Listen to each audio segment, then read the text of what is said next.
an awesome week. Yes, and I hope you have been doing what? That's right. I hope you have been taking care of yourself, prioritizing your well-being, and whatever that looks like for you. If that's going to a therapist, if that is what self-care is for you, I hope you have been doing that.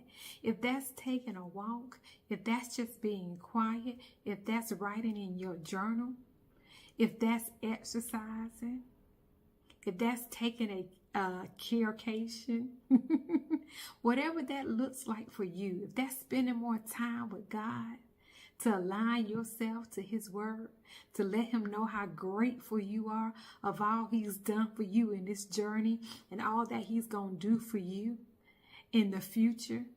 If that's just telling God, thank you for keeping me in my right mind, keeping me so I don't jump off that cliff, keeping me.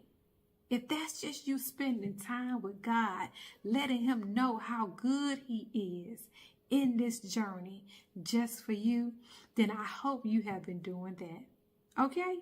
I also hope that you've just been making the best and safest decision for your loved one, because your loved one is your responsibility.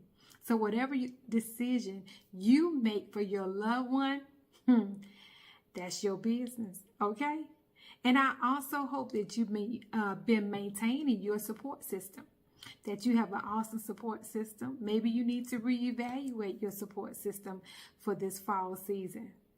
And I hope they have been able to give you time to take a break, to take a power nap, to step away. If you've been doing those three things, then you are making sure that you're going to keep living in your right mind in this journey, okay? Well, thanks for joining me today right here on We Empower Nation.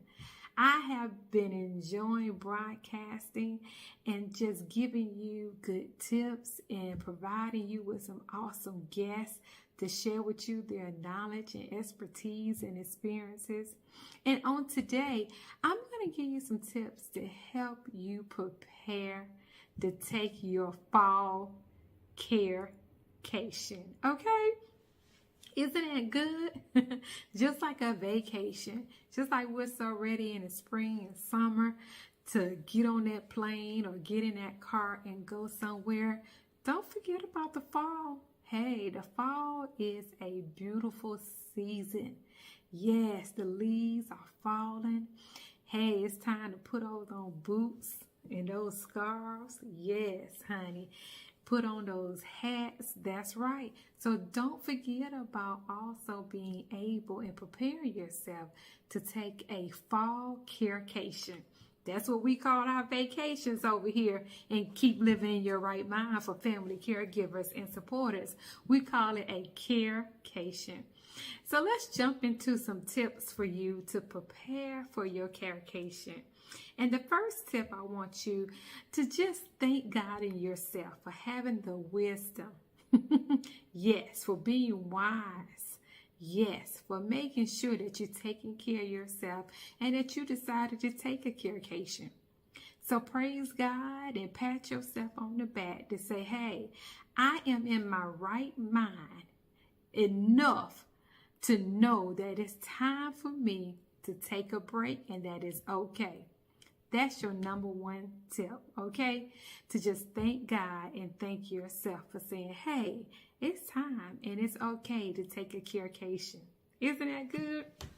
The second tip that I want to give you for preparing to take a fall Care-Cation is make sure you just explain briefly to your loved one that you're getting ready to go on a Care-Cation. Let them know what a Care-Cation is. Now, you don't have to go into a whole bunch of details because you don't want to get anyone all emotionally upset or depressed or them thinking that you're going to be gone for such a long time. But just briefly let them know that, hey, I'm getting ready to go on a Care-Cation. I'm getting ready to make sure I'm spending time with myself and taking care of myself so I can continue to take care of you. Okay? So I want you to make sure you have that conversation. And if you are getting ready to hire help If you actually need to reach out and hire someone to come by and stay with your loved one as you prepare to leave for however many days you decide to leave for your Care-Cation, then make sure that you engage that person at least 2 weeks before you go on your Care-Cation, okay? You don't want to introduce anyone new to your loved one at the last minute, okay? That is a bit no-no, especially depending on if they're diagnosed with anything. If they're diagnosed with dementia, that's just going to make them highly confused, okay? They're not going to know who that person is. You're really going to have some stressful times if you decide to do that at the last minute. So I suggest you don't do that. I suggest that you find someone from the church, from the family that you are familiar with, that your loved one knows, and have them to come over and stay for those few days or a week, however long your Care-Cation is. Now, if your loved one is in a home, a memory care home, or is in a living assisted home and they're still mobile, just make sure that your support system is going by to see your loved one, and make sure that you inform the director and all the caregivers and staff at that facility that you're getting ready to go on a Care-Cation. And don't need to inform them by just telling them all your business, but just informing them to let them know, hey, these are the people that's going to be stepping in and coming by to check on my loved one, okay? So communication is key when you're getting ready to go on your Care-Cation. You want everyone to be on the same page. You don't want any surprises, and you don't want anyone to say, well, I didn't know you was getting ready to leave, okay? So make sure you communicate.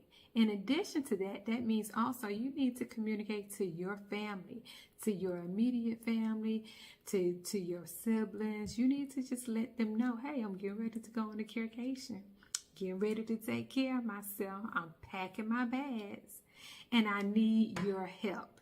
And ask them, how can you help me? In what capacity can you help me while I am going on this Care-Cation? Okay? Isn't that good? That's good, y'all. Communication is key. It is. Communication is key. When we were taking care of Mom, my oldest brother Terrence, he would go on vacations. He would let me know, and I'll make sure that I'm spending that additional time with Mom.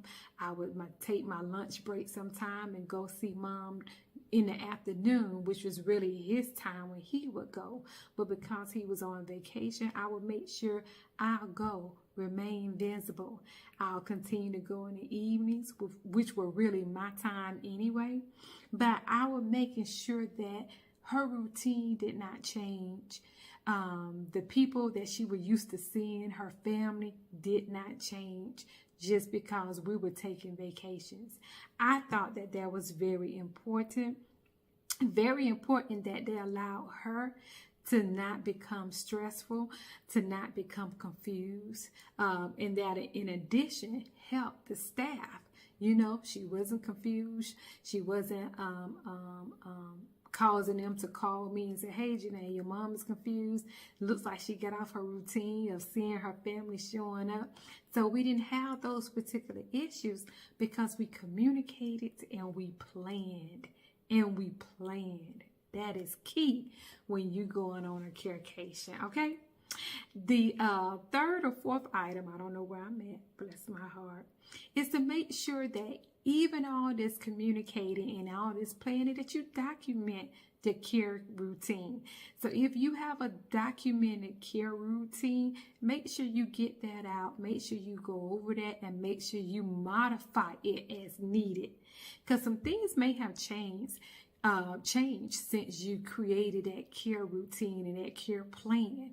So you may need to modify that care plan while you're getting ready to go on your Care-Cation. Okay, so make sure you get out that care plan, that care routine that you have documented, and see if you need to modify that. Leave all that information in a binder, including prescriptions, medications, things like emergency contacts, if they're allergic to anything, do's and don'ts, what they like and what they don't like. This may seem like a whole lot. This may seem like, Genea, I'm just going on a Care-Cation, girl. I'm coming back. I understand. But you will be surprised at the things that may happen while you are away.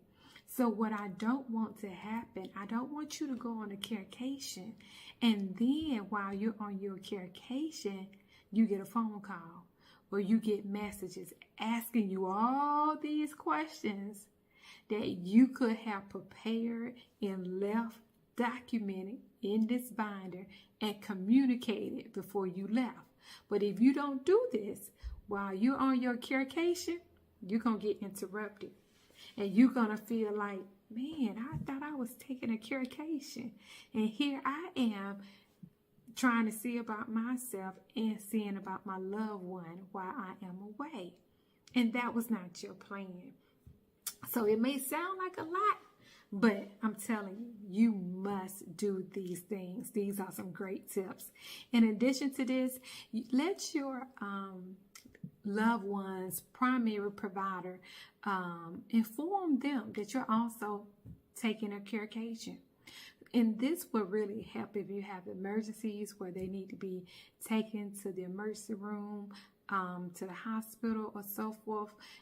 Their primary provider would know that, okay, I'm used to seeing Genea, or I'm used to seeing Barbara, but someone else is bringing mom or dad today, and okay, Genea or Barbara, whomever did inform me that you were going to be taking care of your loved one, of your mom or your dad while she's on Care-Cation, okay?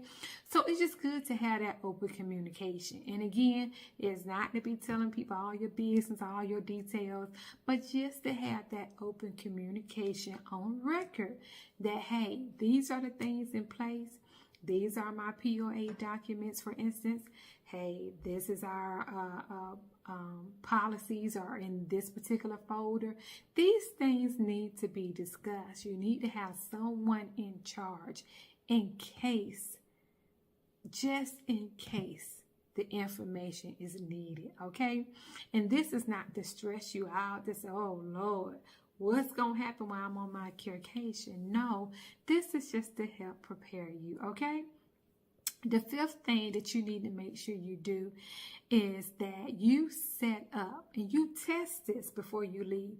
You make sure that whomever is going to be the caregiver for your loved one, the primary caregiver while you are away, that they have FaceTime on their phone, on their device. And this is very important, you all. You may think, well, everyone should have FaceTime by now on their device, or some type of app, where you can FaceTime with your loved one.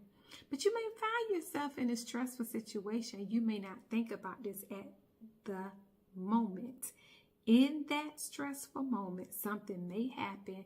In that 911 moment, you may not think about FaceTime, okay? I'm going to give you a prime example. We were coming back from our vacation, and we had a delay. And so we were in the airport in Miami, standing there waiting for our baggages at baggage claim. It was about 2 or 3 ladies over to my left. I can hear them talking on the phone, sounding like they were talking to their mom and to a caregiver. And I kept hearing one of the ladies say, Mom, I'll be home soon. We're getting ready. We're trying to board the plane. We're getting our baggages. I'll be home soon. Everything's going to be okay. And then she was telling the caregiver, give Mom her Ensure. Give her her favorite flavor, get her ready for bed. It's time for bed. And I can hear the frustration. I can hear the concern in her voice, and I can see it all on her face. She started kind of, moving back and forth.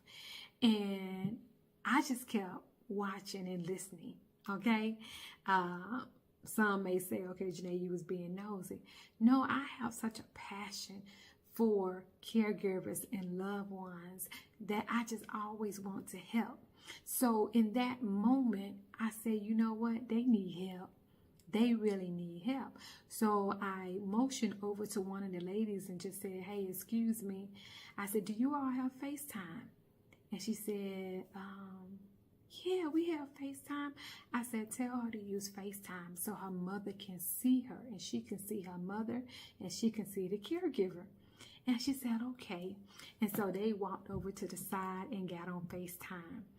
And it seemed to have calmed down the situation. It seemed to have lessened the stress for the daughter and for the mother that was now on FaceTime. But sometimes you're in the midst of a situation. She's trying to get her bags just like I'm trying to get my luggage. You know, they're trying to get to their flight just like we're trying to get to our flight. And she wasn't really thinking about FaceTime. She was just thinking, hey, the caregiver called me. Mom is upset. I need to try to calm mom down. So as we got our baggages and we headed to the gate, we end up seeing them walking towards the gate as well. And I asked her, you know, how's your mom doing or whatever. She said, thank you so much. And I asked her, I said, you know, your mom, is she sundowning?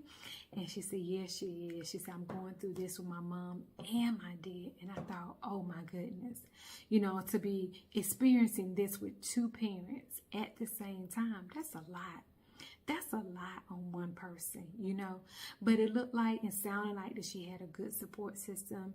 And I just gave her some encouraging words and just pray and believe and hope that she would continue to be successful in her journey.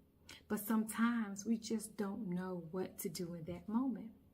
But sometimes when you prepare yourself and plan yourself, it'll help, and it just bring things back to your memory and say, okay, let me use FaceTime. This will be the right opportunity and the right time to use FaceTime. And in all of that, you all, I just got a good feeling, and I felt really good, and I was thankful to God at the same time that I was able to help, because at the end of the day, that's our ultimate call. Excuse me. Maybe y'all didn't see that. But anyway, that's our ultimate call, is to serve. It's to serve people. It's to help people. So I was just happy enough that I was in the right place at the right time. And through all of that, I said, you know what, God? I was the answered prayer for that moment. Because I'm sure, just like I prayed many, many times during my journey and taking care of my mom, that she had also prayed during her journey of her current journey of taking care of her mom and her dad now with dementia. And she prayed for moments like that. And I just believe that I was an answered prayer, that I was right there at the right moment at the right time. And I didn't think twice about helping. I didn't think twice about saying, hey, just use FaceTime. Just use FaceTime. And that helped calm the situation. And I felt good that I was an answered prayer at the right time. Okay? Isn't that good? So make sure you have those apps, and make sure your devices are set up. Go ahead and test it before you leave for your Care-Cation that your FaceTime is working as expected. Make sure you have your Life 360 app installed on your devices, WhatsApp installed on your devices. So make sure all of those things are in place before you take your Care-Cation, okay? In addition to that, make sure your loved one have their favorite items close to them. And again, depending on what they're diagnosed with, what their level of care is, make sure they have their favorite items. It could be a blanket. It could be a magazine. It could be just making sure they're always watching their favorite show during the day. Whatever that is, it could be making sure they're left or they have their favorite snacks and their favorite meals, okay? Because you don't want their routine to change just because you're not there, because that will cause more confusion. And I'm telling you, it doesn't matter if your loved one is diagnosed with dementia or not. Just not having you there makes a big difference, because they're so used to you taking care of them. So make sure everything continues to stay, yes, to stay on schedule as much as possible. That is key, and that will make sure that you also enjoy your Care-Cation, okay? In addition to that, I have several. I think I have about 3 more. I talked about ensuring that there are emergency contacts that's listed. You can place something on the refrigerator, or make sure that information is documented if they're in a facility. Also inform your neighbors. Hopefully you have good neighbors. Also just inform them briefly that you're going on a Care-Cation, okay? And let them know who will be caring for your loved one. Because if your loved one is still mobile and they're still going outside, maybe taking walks or going to the mailbox or things like that, you will want your neighbors to just be looking out. Just in case, they seem to be wandering off. You just want your neighbors to know that, wait a minute, okay, Barbara is on a vacation, Care-Cation. And why is her mom outside walking up and down the street by herself? So things like that, you want to make sure you inform your neighbors, okay? Also, determine, depending on the level of care, determine if respite care is best. Sometimes those that are caring for their loved ones may send their loved ones to respite care.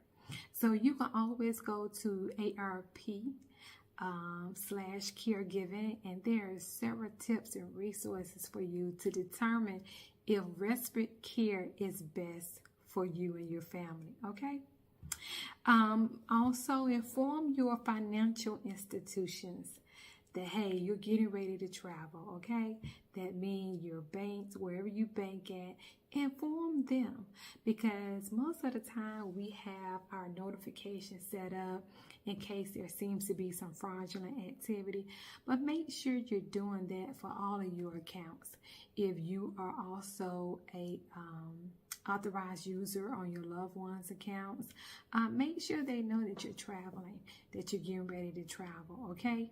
And make sure you do have those notifications set up in your app, so you are notified for any activities that are not your activities or not your transactions, okay?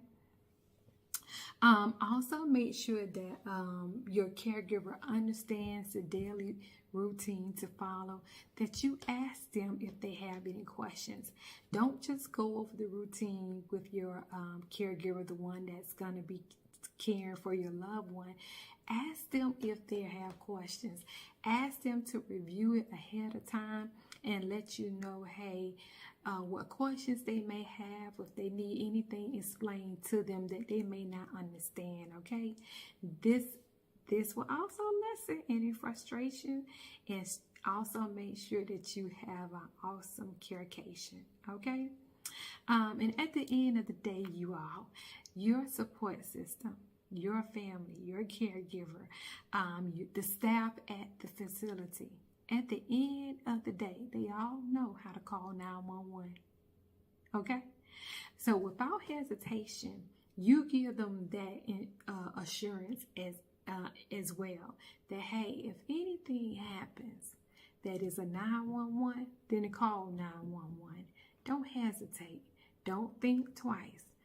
I agree that, hey, if it's a 911, call 911. Okay? So those are some tips for you to help you get ready to prepare for your Care-Cation. I hope that you are planning an awesome trip. Yes, I do. I hope you are taking down these notes. I hope you share this video with someone else. Make sure they #replay. And before we get out of here, I want to make sure that you always tune in to We Empower Nation. Check out the other programs that broadcast every day. They have the We Empower morning show at 7 a.m. Eastern. That is our awesome morning show. Awesome, powerful nuggets that that they are sharing. So make sure you tune in to the We Empower Morning Show every morning at 7 a.m. Eastern. And make sure you come on back over here to Keep Living in Your Right Mind every Saturday at 12 p.m. Eastern to receive more tips to help you keep living in your right mind. And don't forget to reach out to me. Join our group, Keep Living in Your Right Mind, on Facebook, and reach out to me. Let me know the things that you need help with, the assistance that your loved one may need, questions that you may have. Everyone is experiencing this journey in a different way. And so you may have a question that someone else may have but haven't posted yet. So whatever questions you may have, whatever resources you're looking for, come on over to the Keep Living in Your Right Mind Facebook group and let us know. We are here for you, okay? Don't live alone in this journey. We are here to support you. And enjoy yourself on your Care-Cation. Until next time, keep living in your right mind.